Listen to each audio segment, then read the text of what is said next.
Another feature of template literals or template strings is the ability to do multiple lines without any funny business. And what I mean by that is the funny business is previously we had to do things like text equals, you say like hello there, and you want like a new line, say how are you? You see my text editor is freaking out here because I have entered onto a new line and we had to like fix it by doing a forward slash and a forward slash and semicolon there. And that gets to be quite a task to be able to do that. So instead, we can now use template strings. I'm going to say markup equals.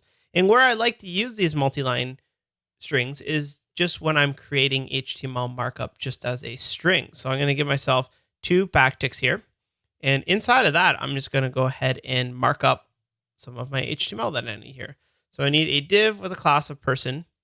Inside of that, I want an h2 tag. Now I want to go ahead and put the person's name right inside of the h2 tag. So we just use $ curly brackets person.name. And then maybe underneath that, I would also like a span. I'm going to put these on their own lines here. So I want a span with a class of job. And inside of that, we'll say person.job. And then below that, we want a paragraph with a class of location. We can pop in the location here, person.city. And we can also do the same thing with the bio. And you can see how this is so much nicer. We will get this white space here, but we don't really care too much about that because we're just creating HTML fragments. Now, I can take this string and go ahead and dump it into an existing element. So I've just got a blank page right here, so there's nothing. The only existing element that we have on the page is the document.body, and then I'm going to set the inner HTML. But this could be any. You could use document.createElement and set the inner HTML, and then append that to the body, whatever you like. You'd say markup. And when I refresh the page, you see Wes, web developer, Hamilton. Wes is a really cool guy. And if I inspect that, you'll see it's all being processed as proper HTML without having to do any document.createElement. It's pretty nice. One other thing, let's just console log this markup just to show you that the new lines are there. You can see that all of the new lines, all of the tabs and spaces are included as part of that string. Another amazing feature of template strings is that you can nest them inside of each other. So what does that mean? Like, what if I have an array of dogs and I want to like loop over and give myself a list item for each one? So let's just say const markup equals. We'll give ourselves a new line here.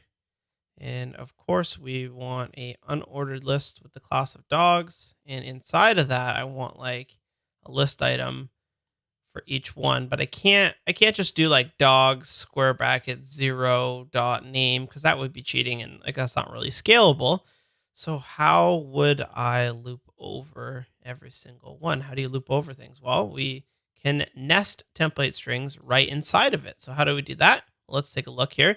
We can give ourselves a $ curly bracket dogs.map, right? And you can use an arrow function here, just dog. And for each dog, you want to return a string. Whoa. So here we are getting a template string inside of a template string. So when you go ahead and return that template string, we're going to return a list item. We're going to close that list item. And inside of that actual list item, we are going to give the dog.name is, and we're going to say how old they are in dog years. So we'll say dog.age times 7. That's how old you are in dog years. Now I've got all this markup here. Let's take a console log, see where we're at. Snickers is 14. Hugo is 56. Sunny is 7. Now we have this comma here. How do you get rid of that? Well, map will return an array.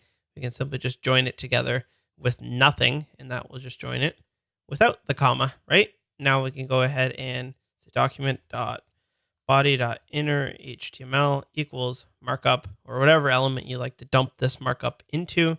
And that's going to dump it right onto the page for us. So that's a good example of if you need looping inside of this, then you can use a map function. Again, you could do this on their own lines if you prefer to do each on their own lines and indent it. This is just much more maintainable to be able to read some HTML like this. You don't have to worry about your white space or anything else like that. Let's look at an example where we need like an if statement inside of our templating. And this is taken straight from how you do if statements inside of a React render template. And that is with a ternary operator. So here I've got a song some data with a name and an artist. We always have a name of the song and the artist of the song, but sometimes we've got a featuring one. And if there is a featuring, we need to say brackets featuring Biggie Smalls. So let's code the first part first. So we'll have a div with a class of song, and inside of that is a paragraph, and inside of that we can give song dot name m dash song dot artist. I've already set that to the body here, or whatever element you'd like, and give it a refresh, and we see Dying to Live Tupac. Our HTML is working fine. You see that it looks kind of funny here if you look at it. You've got all this white space, and that's because we've got all this white space here, but it really doesn't matter because the white space is ignored as soon as it hits the HTML. But that said, what about when we want to have the featuring? So if we have the featuring, we want to have like a bracket featuring song.featuring, right? Give it a save. Featuring Big Smalls. That works, but like what if we delete this? Featuring undefined, right? Like if it's not there, we don't want the parentheses or the word featuring or anything there. So a way we can get around that is by using a ternary operator. And ternary operator will say if this, then that, otherwise nothing. So we'll say if there is a song.featuring, then we want to give ourselves some backticks. Put that whole string right in there. Otherwise, we'll just give ourselves nothing, 2 blank quotes. What that should do now is featuring Biggie Smalls, but if we take it off entirely, the featuring is gone entirely. And that's a nice little way to do an if statement right inside. The last couple examples were pretty simple, but what happens when your data starts to get a little bit complex? You can say nesting inside of nesting inside of nesting starts to get a little bit hairy and hard to maintain your code.